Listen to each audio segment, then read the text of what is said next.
Okay, testing. Okay, sekarang saya dekat puncak bukit dekat kebun saya ni.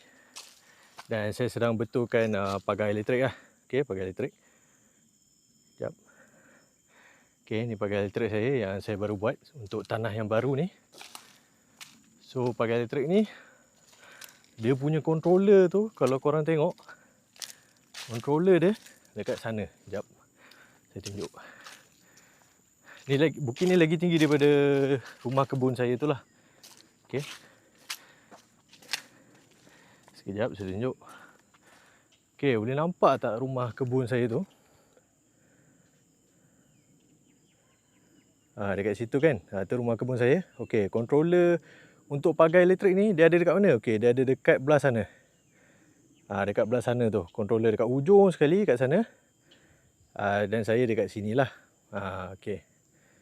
So, sekarang ni, macam mana saya nak on pagar elektrik ni untuk saya test? Macam mana saya nak test pagar elektrik ni, sama ada dia berfungsi ataupun tidak?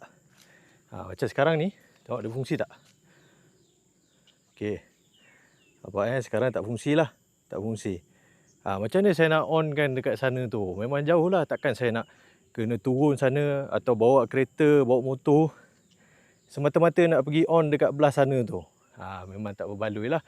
Kalau kata saya dah on kat sana, tiba-tiba sebenarnya ada banyak problem kan.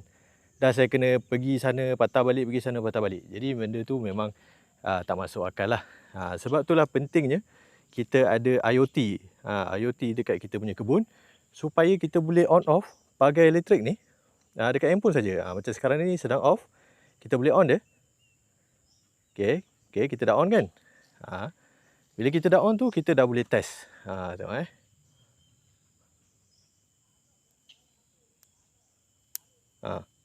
dengar tak? Nampak tak? Tak apa nampak Sekejap.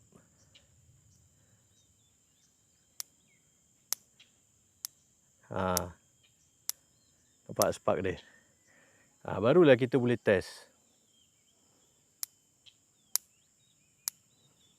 Kita boleh test macam tu lah.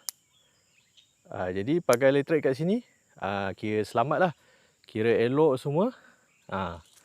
Dan saya tak perlu pun nak on off pergi sana. Kalau kata tiba-tiba saya nak maintain lah, sini tercabut ke apa kan, saya nak maintain sini tercabut ke apa, saya hanya perlu tekan kat sini je.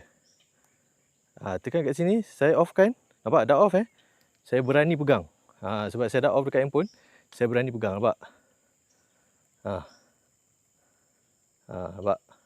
Tapi kalau saya tengah on, kalau saya on